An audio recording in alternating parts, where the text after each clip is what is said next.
देखो, सबसे पहली बात हमारी कमजोरी क्या है? हम परेशान हो जाते हैं। संसार में देखो तो परेशान, परमार्थ की तरफ देखो तो हम परेशान हो, ये हमारा आदत स्वभाव बन गया परेशान होना। थोड़ा सा धैर्यवान बनो, गंभीर बनो। कोई इस भारी से भारी विपत्ति में परेशानी स्वीकार करके विपत्ति से थोड़ी निकला जाता। सुलझो, ठीक है, ये विपत्ति आई, समस्या आई, इसका समाधान होगा। ऐसा थोड़ी कि हमें नष्ट कर देगी। अगर अभी हमारी बड़ी हानि हो जाती है, हम कल इससे बड़ा लाभ प्राप्त कर सकते हैं। हमको एकदम बिल्कुल गंभीर रहना है, इतने कमजोर नहीं बन जाना। अब वो गए तो क्या होगा, अब वो वस्तु गई तो क्या, पद गया तो क्या होगा।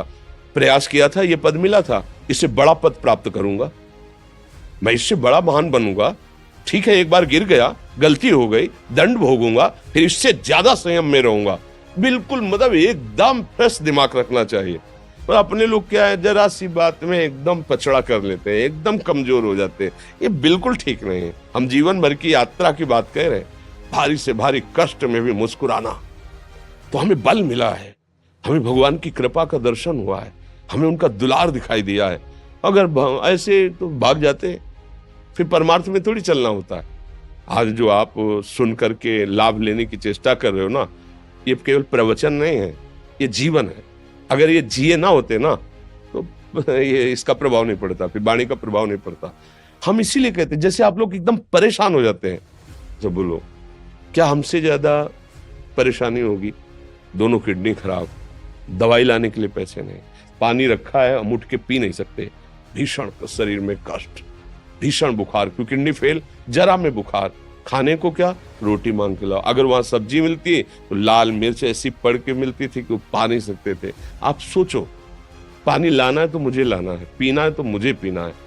अगर मैं हारता तो कहां पहुंच जाता, क्या स्थिति होती? नहीं, मरना है, पर कदम पीछे। कोई दिन ऐसा नहीं जिस दिन सेवा ना की हो, जिस दिन सेवा ना गए हो। गुरु जी की सेवा में जाना है, पहले अपने को स्वस्थ साबित करना है, नहीं वो सेवा नहीं लेंगे। तुम बीमार हो, तुम कष्ट में हो, ऐसे उनकी दृष्टि परेशान थे, उनकी सेवा की, आके लेट गए। फिर हिम्मत की, अपनी श्री जी की सेवा की, मधुकरी नहीं गए, 3-3 4-4 दिन भोजन नहीं गए, पर सेवा नहीं छोड़ा, दिनचर्या नहीं छोड़ी। और उसका प्रधान कारण संयम, ब्रह्मचर्य, भगवत आश्रय, नाम जप, कभी हारने नहीं दिया। अभी भी थोड़ी देर बाद डायलिसिस शुरू होगा, हारने, आपको हारे हुए नजर आ रहे हैं। शरीर में पीड़ा है, किडनी फेल है, ऐसा तो हम स्वस्थ बैठे हैं, पीड़ा है, बार बार प्यास लगती है, थोड़ा थोड़ा पानी मिलता है, लेकिन हम आनंदित हैं, हम प्रसन्न हैं। हम लड़ाई में हारे नहीं हैं, ना हारेंगे, हम जीत चुके हैं। हम अपने मालिक के भरोसे में अपना संवाद, तो वो, ये हम अपनी बड़ाई नहीं बता रहे, हम आपको बता रहे समस्या। सोचो, तुम्हारे पास तो माँ है, भाई है, बहन है, परिवार है, कोई ना कोई तो है ना। मेरा किसी ने कभी जीवन में ध्यान भी नहीं दिया, क्यों?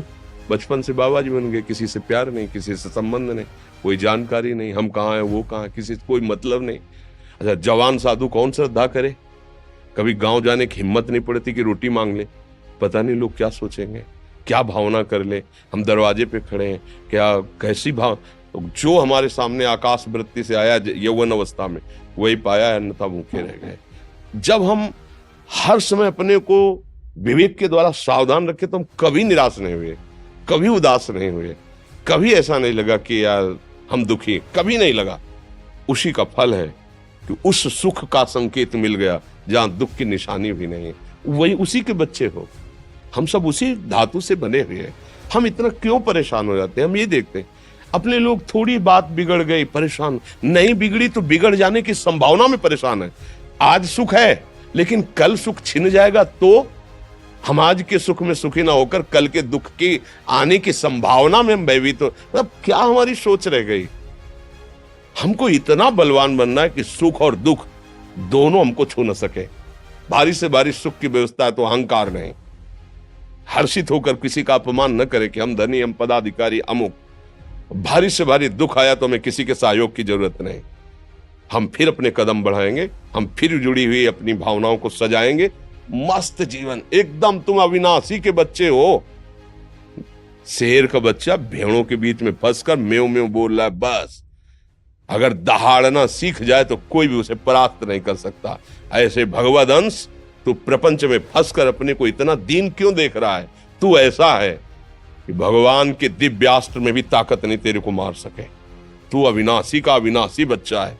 विनाशी भोगों को, विनाशी शरीर को मैं मान के इतना भयभीत, इतना दुख ठीक नहीं। ये सबके लिए, केवल एक के लिए नहीं। आप समझो, आप लोग सोचते हैं हम गृहस्थ होकर भला ऐसी स्थिति कैसे। जनक जी सुखदेव जी के गुरु हैं और राजा हैं, महल है, रानियां हैं, नौकर है, चाकर।